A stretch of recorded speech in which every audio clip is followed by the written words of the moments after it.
Marines celebrate 241st birthday, locals also. Older than the nation it defends, the United States Marine Corps will celebrate its 241st birthday Thursday. Marine Corps leagues and active duty celebrations will have leathernecks across the globe cutting the pre-verbal birthday cake and dancing the night away at the annual formal ball. Locally, jarheads will gather at 5 p.m. at the London Bridge Resort Convention Centre.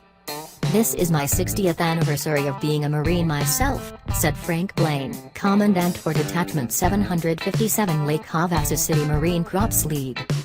Blaine, who joined the Corps at 17, was active duty for 30 years. "I spent my entire youth as a Marine, and it was my life and has continued to be my life," Blaine said. "The year is my 30th year of retirement, but I continue to serve in Marine Corps League. It's always a part of me. It's been part of my life all of these years and it will be until the end." For the few and the proud, the Corps birthday is a time to reflect on the sacrifices men and women have made since it was first formed on November 10, 1775, when the Continental Congress resolved that 2 battalions of Marines be raised, said Annette Hammerman, U.S. Marine Corps Historical Reference Branch Head and Historian. While Marine Corps lore has the first Marines meeting at a Philadelphia tavern, there's more to the story, Ammerman said. "The question is, was it Tun Tavern or was it another?" Ammerman added. "The answer is it was Tun Tavern and others. The reason the Marine Corps focus on Tun Tavern is because we actually have documentation from the period. The folks who owned Tun Tavern had their ledger book with their name on one side and they used the other side to enroll the Marines. But, the truth really is that it was a variety of places throughout Philadelphia that were along the waterfront."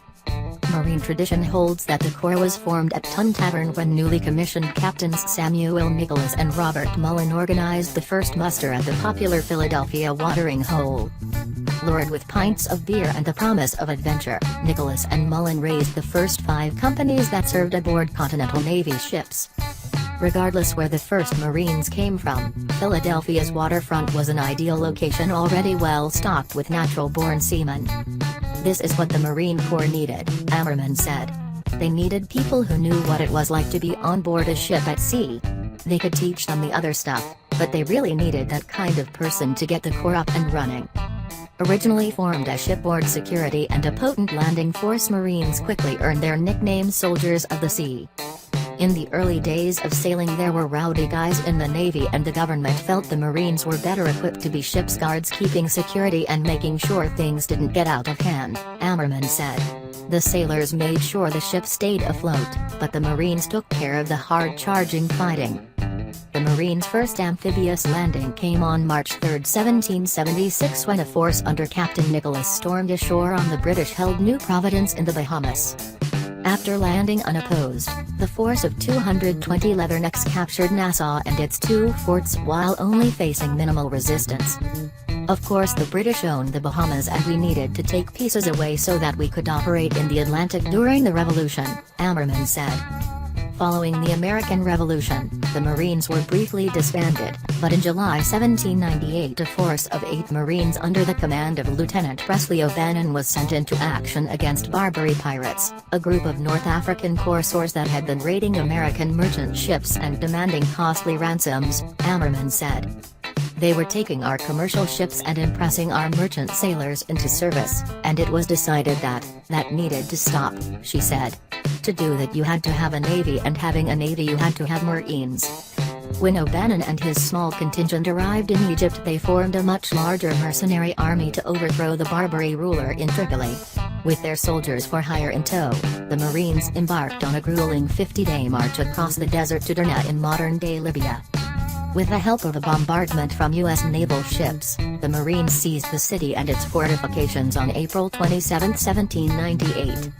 That victory was the first ever battle fought by the United States on foreign soil. The Derna campaign has since been enshrined in the Marines' hymn with the famous line "To the shores of Tripoli." Before America's involvement in World War I in April 1917, the Marines saw combat in the Banana Wars, a term used by some historians to refer to the occupations, police actions, and interventions on the part of the United States in Central America and the Caribbean between the end of the Spanish-American War in 1898 and the inception of the Good Neighbor policy in 1934. These military interventions were most often carried out by the United States Marine Corps, which developed a manual, The Strategy and Tactics of Small Wars, 1921, based on its experiences. The Banana Wars are really relevant to what we've done in Iraq and Afghanistan. A lot of people tend to forget that. The Marine Corps had a hand in counterinsurgency and guerrilla warfare well before our involvement in the Middle East, Ammerman said. We bring it full circle into Iraq and Afghanistan. The Marines have always practiced counterinsurgency operations. This is an integral part of its mission. Back in the 30s and 40s when they were writing the manual, they really didn't want to do counterinsurgency, because it take a very long time to beat back an insurgency, as we've seen. The Corps at the time was trying to focus more heavily on amphibious warfare. While the Marines have gone on to become more than what the Continental Congress would have imagined, one thing has not changed: a U.S. Marine is a lean, mean fighting machine. Since its inception during the Civil War, there have been 304 Marines who have been awarded the Congressional Medal of Honor. The number of medals goes up as you go down the list, with countless Navy Crosses and Silver Stars, Ammerman said. Americans are an amazing lot, and the Marines are just a small part of that, but they only in what they are willing to do for their country and their fellow Marine.